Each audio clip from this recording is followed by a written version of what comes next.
Good afternoon, everybody. Now it's just gone 12 o'clock. I'm going to just do a short presentation on the approach we're taking in terms of delivering a retrofit programme and hopefully enable you to gain some learning from the things we've found as we've been underway.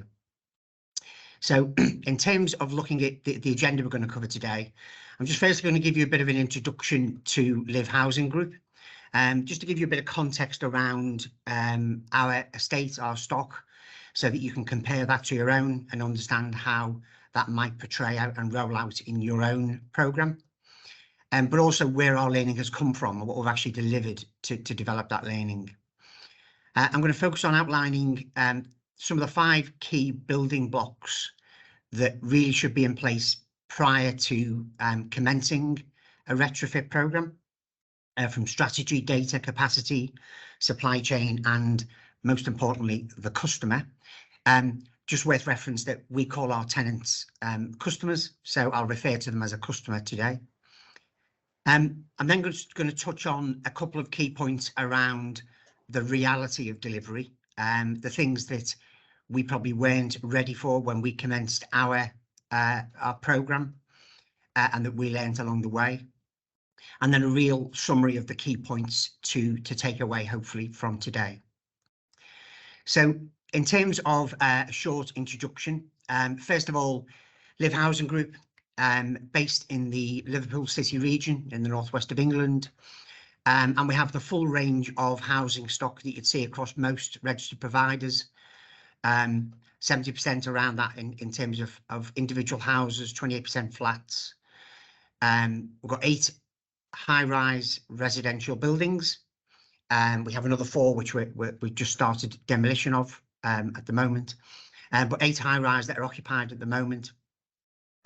One of the key factors to be aware of in terms of how this would correlate with yours is that around about 80% of our homes are post-war build, and that does make a difference in terms of the types of measures that will be delivered as part of a retrofit programme, so it may assimilate to your own estates. We're based in predominantly our homes are based in Knowsley, a borough in the Liverpool City region. Knowsley is the 3rd most deprived area in England under the indices of multiple deprivation.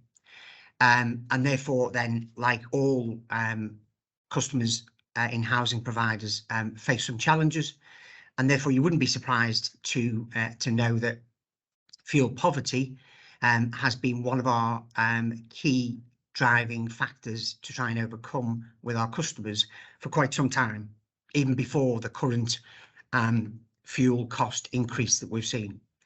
So they're clearly suffering from that quite considerably.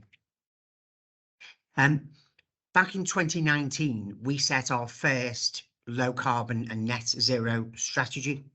And as part of that, we set an objective that we wanted to move all of our homes to no lower than an EPC of D by March 2023 and no lower than EPC C by March 2025, 5 years ahead of the government target. And that was really about tackling that real challenge that was endemic around fuel poverty. I'm glad to say we almost reached our target of D. We have 3 customers who have refused works at the moment, a topic I'll come on to a bit later. But other than that, all of our homes now are no lower than an EPC of D. So in terms of our programme, we started work back in 2019, but last financial year, we launched our first Wave 1 SHDF programme. We were part of a Liverpool City Region Combined Authority collective bid that was done across a number of providers across the city region. And our initial bid was based on us being quite ambitious in delivering 322 homes to an EPC of C. And that was based on the budget parameters we had set and moving all our homes into that banding. The programme was challenging in a number of ways, some of which we'll come to in a moment, and some of the registered providers who had signed up for that bid withdrew and weren't able to deliver part of that programme this year. So we were offered additional funding, and we were able to identify and match that with additional budget. And at the end of the Wave 1 programme, which is now running to July, we'll have delivered 538 homes to an EPCFC, around about a collective programme of £4 million, which is quite sizable. The operating model that we took on board to deliver this was that we directly appointed an independent retrofit assessor and coordinator to undertake the measures and assessment of the homes for us, and then passed those recommendations on to our installer to undertake the installation work for us, that installer, of course, being Trustmark accredited. In the year 1 Wave 1 programme, we only appointed one installer, and that was predominantly due to real lack of capacity in the marketplace for many different installers, but also a time constraint around getting it off the ground and getting moving in the year. So hopefully that sets a little bit of a scene for you in terms of what we're about and what our estate looks like, but also the kind of programme we've got and where our learning has come from.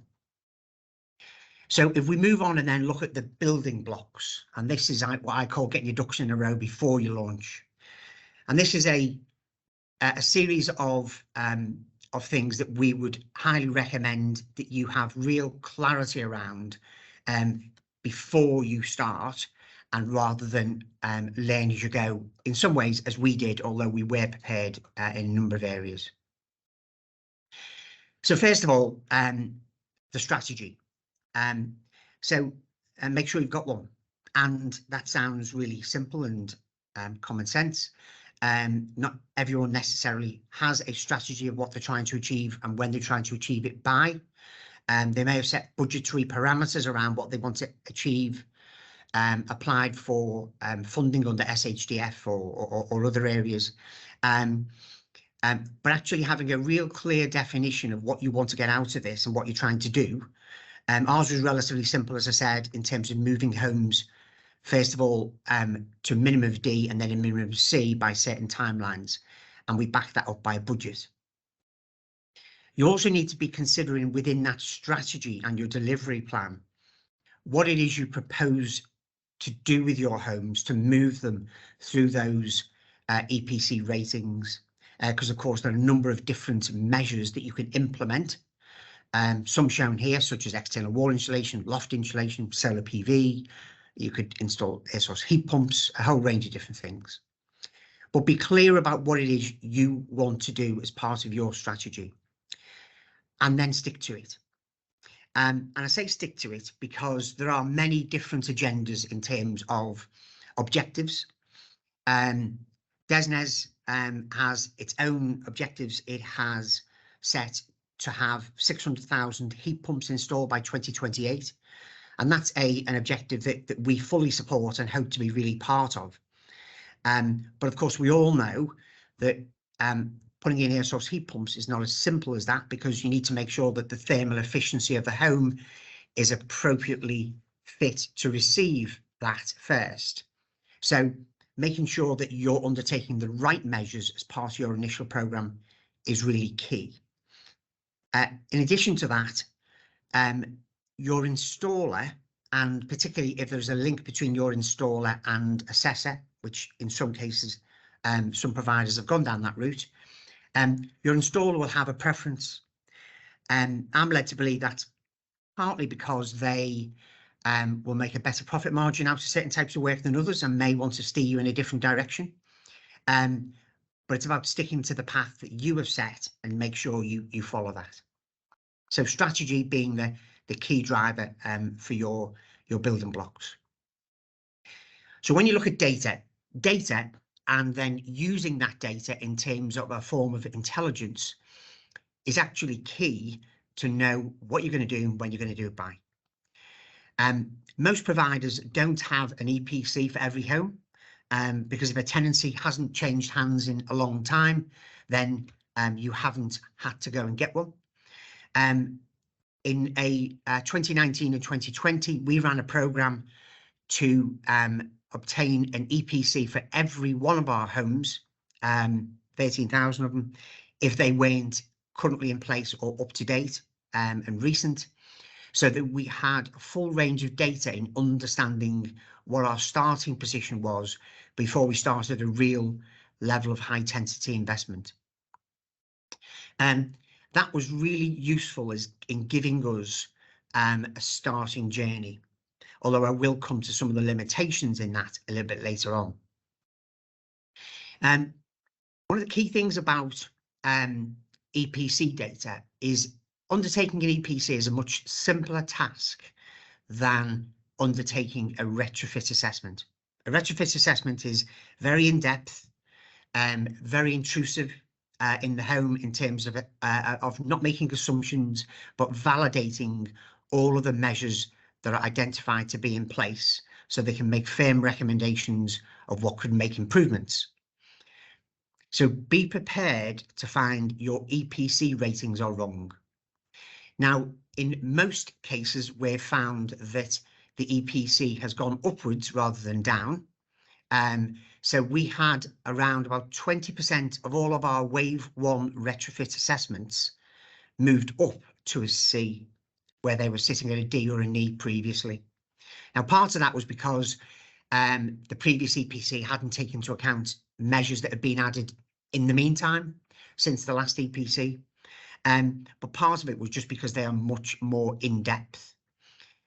Some of our EPC ratings fell and therefore fell out of C back into D or E and then back into our programme. So just be prepared that you're going to have to undertake more retrofit assessments to identify the valid EPC rating than you might think you have for the programme you want to put in place. The one thing I'd say about at that point in time is make sure that what's great about retrofit assessment, it collects a whole range of extensive data. And that is something you'll be able to use in the future. Of course, EPCC is just a stepping stone to net zero. So even when we've all got all our homes EPCC, at some point, we're going to have to start moving then towards net zero by 2050. The intelligence that you'll capture from those retrofit assessments is absolutely vital to be able to use, capture it electronically, be able to use it as your intelligence to say what your plan is at the next step when you go beyond C. And as I've just said, build in some resilience because you're going to need to do more surveys than you had planned. The EPC ratings across our portfolio is actually shown here as of a couple of days ago, which shows that we currently have 3 remaining an E rating and the rest at D or above. The next thing is about capacity and understand the human and financial capacity that you're required to have to deliver the programme. Probably everyone here has experience of delivering large-scale programmes of some form in the homes across your estate. And this is no different than that. However, it has a lot of complex data that has to go through a number of different transitions in relation to the retrofit assessment, Trustmark accreditation, funding application and grant application evidence gathering. So there's lots of data to gather and lots of data to distribute. And if you don't understand the process that's behind that, you may not plan out your resources sufficiently, and it could easily suck in resources from a number of areas in trying to deal with that, or alternatively, you may fall behind. So try and take the time to understand how the process works through each stage of a retrofit programme, and then plan out the resources you're required to have in that, either internally or that you'll need to procure externally. We, of course, will all set financial capacity limitations to a programme in terms of how much you want to spend on any retrofit programme you undertake. But again, as you don't know what the specific measures that you will need to do on each property are until you've had the retrofit assessment done, you don't really know how much you're going to spend. So keep a close eye, and this sounds really, again, quite simple, but keep a very close eye on the budget. Because this program will run at a pace once it gets underway. And if the measures that you have to implement are more expensive than you had envisaged, you'll quickly run away with yourself. And I say that from experience. So watch that. In addition to that, the last point I'll make here around financial capacity is, remember, depending on the measures you implement, they could have an impact on your 30-year business plan. So if you start to install thousands of solar PV systems today, then you will have to build into your business plan the replacement of those assets in future years, from inverters to meters to panels, etc. And that will have an impact on your 30-year investment plan, your 30-year business plan. So you'll clearly need to engage with finance colleagues around measuring the impact of that around your financial resilience. So moving on to the supply chain. I suppose I'd say that there are still some limitations around the supply chain. Clearly, when we started our Wave 1 programme, there were some considerable levels of gaps in terms of availability of resource. And even where there are contractors, they might not have the capacity because they've got lots of demand. And now that these kind of programs are moving on at an even greater pace, that demand on their capacity will be even greater. So if you're going to select an external supply chain, clearly they have to be Trustmark accredited, but also you need to try and do a lot of work in evidencing their capacity and their capability. And I say this with no disrespect to anyone who may be on the call from an installer, but there are installers out there who say they know what they're doing and still have a long way to go to develop that experience. I'll say it politely. In addition to that, there are retrofit advisors, assessors, coordinators, designers, and evaluators. Now, they may be one in the same or in several parts. They may be an internal member of your team. They may be an external appointed provider. But understanding the role of each of those stages in retrofit assessment is key to understand how it all links together and how they all communicate with each other. You need to be clear about who's doing what, and when they've done it, how it's passed over to the other party, even if that's just one party directly to the installer and then back to the evaluator. That sounds simple. It didn't work simply for us initially, and we had some iterations, shall I say, of redefining our process to make that work sufficiently. So that communications plan across those teams is paramount, and they all need to be on board. There's probably no better way to do it than just get them in a room and making sure they all understand it and all play their part. So finally, in terms of the building blocks, but by no means least, the customer. We should never assume that the customer will be on board with what we're trying to achieve. They may not understand it. They may have heard some scare stories from others or in the press, and you need to get them on board on your journey with you. So communicating early would be very wise. So a year or so before our first program started in earnest, we communicated through one of our regular comms newsletters that go out about 4 times a year to our customers to tell them we were going to be doing this type of thing. So it started to warm them up. And we kept reiterating that message every time we do that.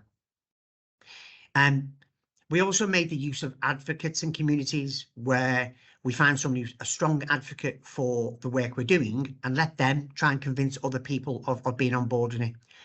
In particular, some of our challenges were around our older communities, where there's some degree of skepticism, don't really want work undertaken on their homes. And strangely enough, the 3 homes that we weren't able to move to a D yet are 3 older customers who have simply said they just don't want any disruption in their home, no matter what benefit it brings them. And they're all in the late 80s and don't want to be disturbed. So no matter what we've done, we can't convince them. So trying to communicate as much as you can, as early on as you can, will allow you to get that message out and hopefully get them on board to be receptive to, first of all, letting you in to do a survey and then undertaking the work itself when you know what that is. So that's really paramount. So then in terms of the reality, so what do we find in practice? I've touched on some of these things as we've gone along, I suppose. In the communication between all the parties, I can't really express enough how important that is. It will fall down very quickly if everyone in your team, whether it be internal or external, don't know what they're meant to do, when they're meant to do it by, how it gets passed on to the next provider, the next party, who communicates with customers when, how we communicate with customers, how we close things down, etc. It's a huge piece of work to do.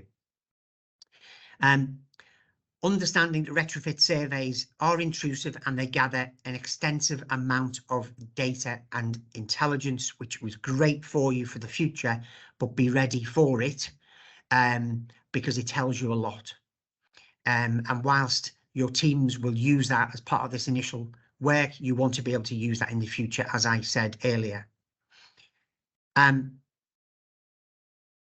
Really important point, and again, sounds really obvious, but we are only all too aware of how challenging the risks of poor ventilation can be in customers' homes.